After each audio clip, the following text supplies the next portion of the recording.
ಎಲ್ಲರಿಗೂ ಯೂನಿಕ್ ಕಿಚನ್ಗೆ ಸ್ವಾಗತ. ಇವತ್ತು ನಾನು ಶಾವಿಗೆ ಪಾಯಸ ಹೆಂಗೆ ಮಾಡೋದಂತ ಹೇಳ್ಕೊಡ್ತಾ ಇದ್ದೀನಿ. ಬಾಣಲಿಗೆ 1 ಕಪ್ ಶಾವಿಗೆ ಹಾಕ್ಕೊಳ್ತಾ ಇದ್ದೀನಿ ಮತ್ತು 1 ಸ್ಪೂನ್ ತುಪ್ಪ ಹಾಕ್ಕೊಳ್ತಾ ಇದ್ದೀನಿ. ತುಪ್ಪ ಹಾಕ್ಕೊಂಡಾದ್ಮೇಲೆ ಚೆನ್ನಾಗಿ ಹುರ್ಕೊಳ್ಳೋಣ. ಇದು ನಾನಿಲ್ಲಿ ರೋಸ್ಟೆಡ್ ಶಾವಿಗೆ ತೊಗೊಂಡಿದ್ದೀನಿ. ಅದಕ್ಕೆ ಸ್ವಲ್ಪ ಹುರ್ಕೊಂಡ್ರೆ ಸಾಕು. ಯಾವ ಶಾವಿಗೆ ಇದ್ರೂ ಪರವಾಗಿಲ್ಲ, ರೋಸ್ಟೆಡ್ ಆದರೂ ಪರವಾಗಿಲ್ಲ, ನಾರ್ಮಲ್ ಶಾವಿಗೆ ಆದರೂ ಪರವಾಗಿಲ್ಲ. ಹುರ್ಕೊಂಡು ನಾವು ತೆಗೆದಿಟ್ಕೊಳ್ಳೋಣ. ಅದೇ ಬಾಣಲಿಗೆ ನಾನು 3 ಕಪ್ ಹಾಲನ್ನ ಹಾಕ್ಕೊಳ್ತಾ ಇದ್ದೀನಿ. 3 ಕಪ್ ಹಾಲು ಹಾಕಿದ್ಮೇಲೆ ಚೆನ್ನಾಗಿ ಒಂದು ಕುದಿ ಬರೋವರೆಗೂ ಕಾಯಬೇಕು.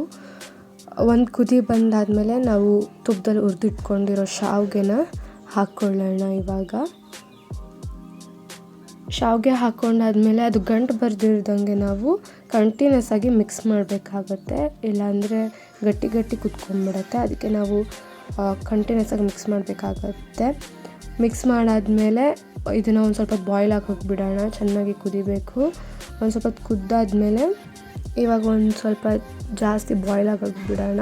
ಅಂದರೆ ಮೀಡಿಯಮ್ ಫ್ಲೇಮಲ್ಲಿ ಇಟ್ಕೊಂಡು ನಾವು ಬೇಯಿಸ್ಕೊಳ್ಬೇಕಾಗತ್ತೆ. ಆಮೇಲೆ ಚೆಕ್ ಮಾಡ್ಕೊಬೇಕು ನಮ್ಮ ಶಾವಿಗೆ ಬೆಂದಿದೆಯಾ ಇಲ್ವಾ ಅಂತ. ಹೆಂಗಂದರೆ ಈ ಥರ ಮುರಿದಿರಬೇಕು. ನಾವು ಹಿಂಗೆ ಶಾವಿಗೆನ ಪ್ರೆಸ್ ಮಾಡಿದಾಗ ಆವಾಗ ಪ್ರಾಪರಾಗಿ ಆಗಿದೆ ಅಂದ್ಬಿಟ್ಟು. ತುಂಬ ಬೇಯಿಸಿದ್ರೆ ಚೆನ್ನಾಗಿರಲ್ಲ ತಿನ್ನೋಕ್ಕೆ. ಇವಾಗ 1.5 ಕಪ್ ಅಷ್ಟು ನಾನು ಸಕ್ಕರೆ ಹಾಕ್ಕೊಳ್ತಾ ಇದ್ದೀನಿ. ನಿಮ್ಮ ಸ್ವೀಟ್ನೆಸ್ ಹೆಂಗಿರುತ್ತೋ ಅಷ್ಟು ಹಾಕ್ಕೊಳ್ಬೋದು. ಮತ್ತು ಇವಾಗ ಸಕ್ಕರೆ ಹಾಕಿದ್ಮೇಲೆ ನಾನು ಮಿಕ್ಸ್ ಮಾಡ್ಕೊಳ್ತಾ ಇದ್ದೀನಿ ಚೆನ್ನಾಗಿ. ಒಂದು 5 ನಿಮಿಷ ಈ ಥರನೇ ಬಾಯ್ಲ್ ಆಗೋಗ್ಬಿಟ್ರೆ ಕನ್ಸಿಸ್ಟೆನ್ಸಿ ಕರೆಕ್ಟಾಗಿ ಬರುತ್ತೆ. ಇವಾಗ ನಾವು ದ್ರಾಕ್ಷಿ ಗೋಡಂಬಿಗೆ ಒಗ್ಗರಣೆ ಹಾಕ್ಕೊಳ್ಳೋಣ. ಒಂದು ಬಾಣಲಿಗೆ ತುಪ್ಪ, ಗೋಡಂಬಿ ಮತ್ತು ದ್ರಾಕ್ಷಿ ಹಾಕ್ಕೊಂಡು ಒಗ್ಗರಣೆ ಹಾಕ್ಕೊಳ್ಳೋಣ. ಇದನ್ನು ರೋಸ್ಟ್ ಮಾಡಿಕೊಂಡು ನಾವು ಪಾಯಸಕ್ಕೆ ಹಾಕ್ಕೊಳ್ಬೇಕಾಗುತ್ತೆ. ಜಾಸ್ತಿ ಬ್ರೌನ್ ಮಾಡಬಾರ್ದು. ಒಬ್ರೊಬ್ರಿಗೆ ಇಷ್ಟ ಆಗುತ್ತೆ, ಒಬ್ರೊಬ್ರಿಗೆ ಇಷ್ಟ ಆಗೋಲ್ಲ. ಇವಾಗ ನಾವು ಪಾಯಸಕ್ಕೆ ಹಾಕ್ಕೊಳ್ಳೋಣ ಒಗ್ಗರಣೆನ.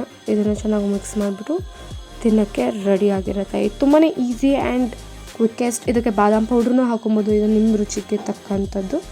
ಸೊ ಅದಕ್ಕೆ ನಾನು ಸರ್ವ್ ಮಾಡ್ಕೊಳ್ತಾ ಇದ್ದೀನಿ. ಇಷ್ಟ ಆದರೆ ಪ್ಲೀಸ್ ಲೈಕ್ ಮಾಡಿ, ಸಬ್ಸ್ಕ್ರೈಬ್ ಮಾಡಿ ನಮ್ಮ ಚಾನಲ್ಗೆ. Thank you.